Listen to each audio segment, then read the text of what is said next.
السلام علیکم ورحمۃ اللہ وبرکاتہ۔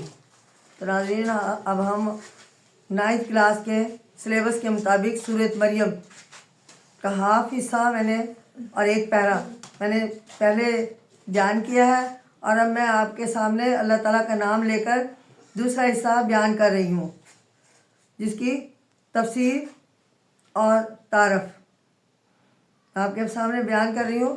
اعوذ باللہ من الشیطان الرجیم، بسم اللہ الرحمن الرحیم۔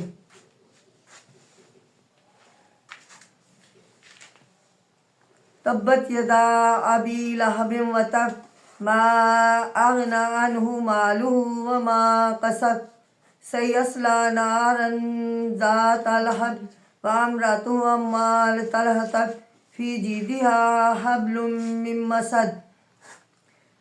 تو ناظرین، اب میں آپ کے سامنے سورۃ مریم اس کا بقیہ حصہ جو ہمارا آج کا درس ہے آپ کے سامنے پیش کروں گی، ملاحظہ فرمائیے۔ تو اس سے یعنی میں نے اس کا سورۃ مریم کا تعارف بیان کر دیا ہے اور ہجرت حبشہ کے بارے میں بھی آپ کو بتایا ہے۔ تو اب نجاشی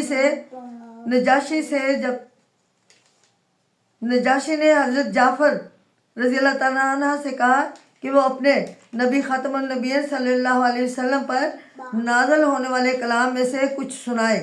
حضرت جعفر رضی اللہ تعالیٰ عنہ نے سورۃ مریم کی آیت تلاوت کی تو نجاشی اور اس کے درباریوں پر بہت اثر ہوا اور وہ رونے لگے۔ نجاشی نے کہا، یہ کلام اور انجیل ایک ہی چراغ کی دو روشنیاں ہیں۔ نجاشی نے مسلمانوں کو واپس کرنے سے انکار کر دیا، اور اس طرح مکہ والوں کا یہ وفد ناکام واپس ہوا اور مسلمان وہاں امن و سکون سے رہنے لگے۔ حبشہ کے لوگ مسلمانوں کی پاک زندگی سے بہت متاثر ہوئے۔ کئی لوگ ان کی دعوت سے مسلمان ہو گئے۔ مسلمان ہونے والوں میں حبشہ کے بادشاہ نجاشی بھی تھے۔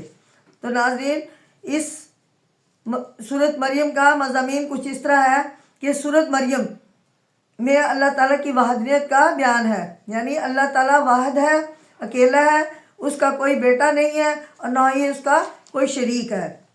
پھر سابقہ انبیاء کرام علیہ السلام کا تذکرہ ہے، جس میں بتایا گیا ہے کہ کبھی کسی نبی کے معجزانہ پیدائش اس کو اللہ یا اللہ کا بیٹا نہیں بناتی۔ اس صورت میں حضرت مریم علیہ السلام کا تذکرہ ہے، اور پھر حضرت عیسیٰ علیہ السلام کے معجزانہ تخلیق کا تفصیلی ذکر ہے۔ آخری 3 رکوع میں قیامت کے احوال کا بیان ہے۔ اس دن اللہ تعالیٰ کے ایک نیک بندوں کو مہمان بنا کر لایا جائے گا، جبکہ مجرموں کو پیاسے جانوروں کی طرح ہانک کر دوزخ کی طرف لے جایا جائے گا۔ تو ناظرین، اس سورۃ مریم کے علمی اور عملی نکات میں بیان کر رہی ہوں، جو کچھ ایسے ہے۔ سورۃ مریم کا مطالعہ کرنے سے جو علمی اور عملی نکات معلوم ہوتے ہیں،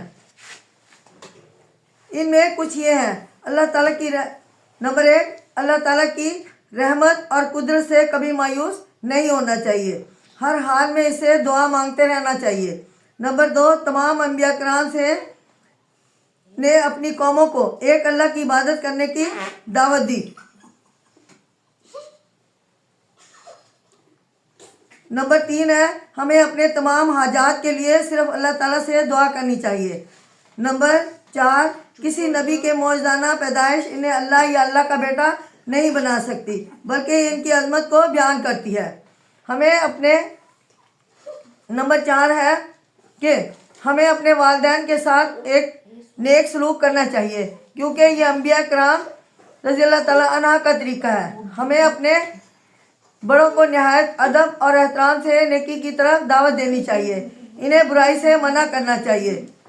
نمبر 5 ہے، ہمیں وعدہ پورا کرنا چاہیے، کیونکہ یہ انبیاء کرام اور نیک لوگوں کی صفت ہے۔ نمبر 6، اللہ تعالیٰ نے قرآن مجید کو حضرت محمد مصطفیٰ صلی اللہ علیہ وسلم کی زبان یعنی عربی زبان میں آسان فرما دیا۔ ہمیں بھی عربی زبان سیکھ کر قرآن مجید میں غور و فکر کرنا چاہیے۔ تو ناظرین، اس کے بارے میں حدیث نبوی اس طرح ہے کہ حضرت محمد مصطفیٰ صلی اللہ علیہ وسلم نے فرمایا کہ ماں کی گود میں جن بچوں نے بات کی ان میں سے ایک حضرت عیسیٰ علیہ السلام ہے۔ اور اہم بات یہ ہے کہ ہمارے نبی کریم صلی اللہ علیہ وسلم نے معراج کے سفر میں جن انبیاء کرام سے ملاقات فرمائی ان میں سے حضرت عیسیٰ علیہ السلام بھی تھے۔ جب ملاقات ہوئی تو حضرت عیسیٰ علیہ السلام نے حضرت محمد مصطفیٰ صلی اللہ علیہ وسلم کو دیکھ کر فرمایا، خوش آمدید اے نبی، اے بھائی۔ حضرت محمد مصطفیٰ صلی اللہ علیہ وسلم نے جب حضرت عیسیٰ علیہ السلام کی ملاقات ہوئی حضرت محمد مصطفیٰ صلی اللہ علیہ وسلم سے شب معراج کے دن، تو حضرت عیسیٰ علیہ السلام نے کہا، خوش آمدید نیک نبی، نیک بھائی۔ حضرت محمد مصطفیٰ صلی اللہ علیہ وسلم نے حضرت عیسیٰ علیہ السلام کا حلیہ مبارک بیان کرتے ہوئے فرمایا، ان کا قد درمیانہ اور رنگ سرخ اور سفید تھا۔ وہ ایسے لگتے تھے جیسے ابھی غسل خانے سے نہا کر واپس آئے ہوں۔ تو ناظرین، اب میں آپ کے سامنے اس کی آیات جو امتحان کے شیڈول کے مطابق پیپر میں آنے کا امکان ہے اس کے بارے میں آپ کو بتاتی ہوں، اس کا ترجمہ اور تفسیر۔ یہ مشق ہم کر رہے ہیں اور اس میں اللہ تعالیٰ نے کچھ دعائیہ الفاظ بھی بتائے ہیں۔ فَحَبْ لِي مِن لَدُنْكَ وَلِيًّا، یعنی تو مجھے اپنے پاس سے ایک وارث عطا فرما، یہ حضرت زکریا علیہ السلام نے فرمایا۔ وَاجْعَلْهُ رَبِّي رَضِيًّا، اور میرے رب اس کو پسندیدہ انسان بنا۔ تو ناظرین، اب مشقی سوال ہے جس میں کچھ مشق بیان کر رہی ہوں۔ تو اس میں ہے کہ سب سے پہلے آپشن سوال ہوں گے، جیسے درست جواب کی نشاندہی کیجیے، یعنی حبشہ کے بادشاہ کو کہا جاتا ہے نجاشی، اور شاہ حبشہ کے دربار میں تلاوت کی گئی سورۃ حج کی، سورۃ طٰہٰ کی۔ نجاشی کے دربار میں سورۃ مریم کی تلاوت کی گئی حضرت جعفر بن طیار نے۔ سورۃ مریم کی کل آیات ہے 98۔ موزانہ طریقے سے تخلیق ہوئی حضرت عیسیٰ علیہ السلام کی۔ تو مختصر جواب، سورۃ مریم کو یہ نام کیوں دیا گیا؟ تو ناظرین دیکھیں، سورۃ مریم کو یہ نام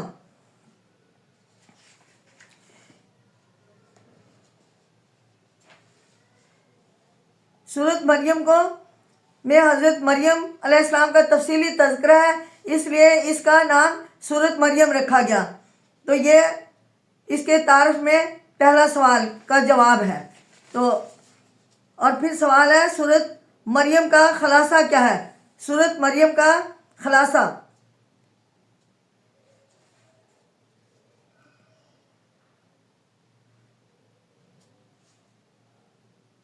اس کا خلاصہ یہ ہے کہ حضرت محمد مصطفیٰ صلی اللہ علیہ وسلم کو حبشہ کی طرف ہجرت کرنے کا حکم دیا گیا، اور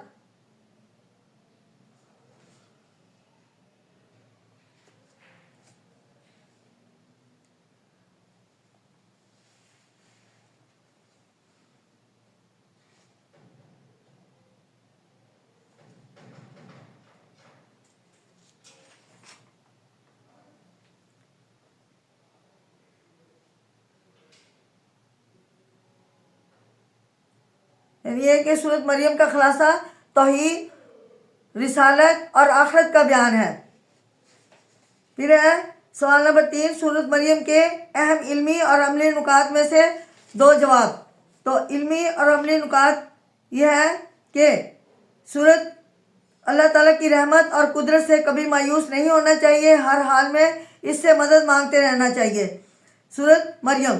اور سوال دوسرا علمی نکات یہ ہے، علمی اور عملی نکات یہ ہے کہ تمام انبیاء کرام رضی اللہ تعالیٰ عنہ نے اپنی قوموں کو ایک اللہ کی عبادت کرنے کی دعوت دی۔ پھر ہے حضرت حبشہ کا سبب کیا تھا؟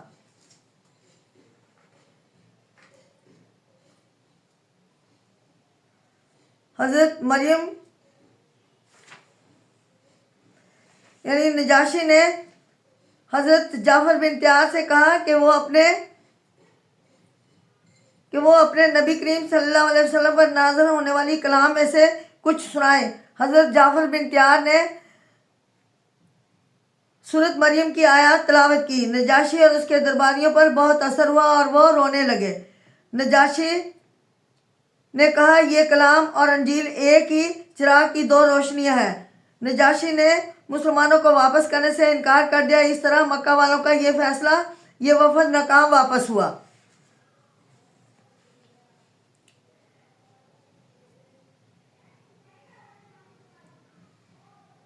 کسی نبی کے معجزانہ پیدائش انہیں اللہ یا اللہ کا بیٹا نہیں بناتی، بلکہ یہ ان کی عظمت کو بیان کرتی ہے۔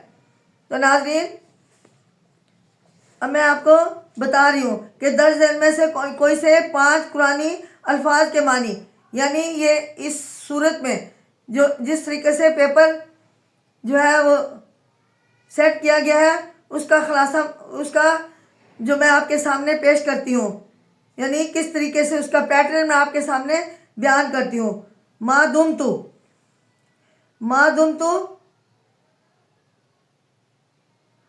مبارکن بابرکت، اور یمترونا جس میں لوگ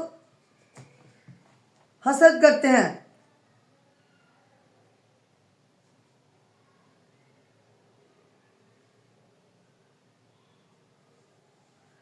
الزکاتو زکوٰۃ دینا، شقیٌ سرکش، ایتخذو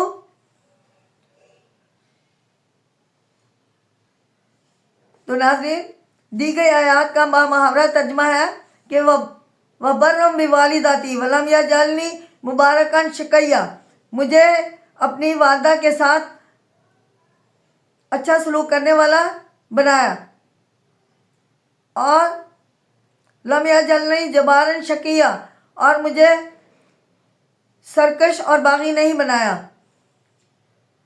نافرمان جس کو کہتے ہیں وہ نہیں بنایا۔ ذالک عیسیٰ ابن مریم، یہ حضرت عیسیٰ علیہ السلام ہیں،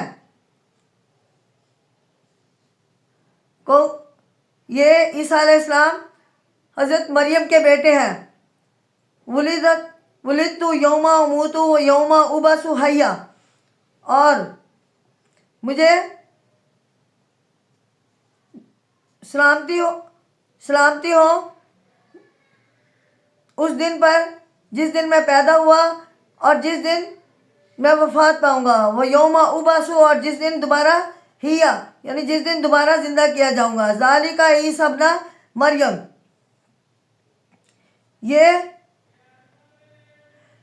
حضرت عیسیٰ علیہ السلام حضرت مریم کے بیٹے ہیں۔ قول الحق کا یہی سچی بات ہے، الذی فیہ یمترون جس میں یہ شک کرتے ہیں۔ ان اللہ ربی و ربکم، بے شک میں اللہ میرا اور تمہارا رب ہے، فاعبدوہ پر اس کی عبادت کرو، ھذا صراط مستقیم، اور یہی سیدھا راستہ ہے۔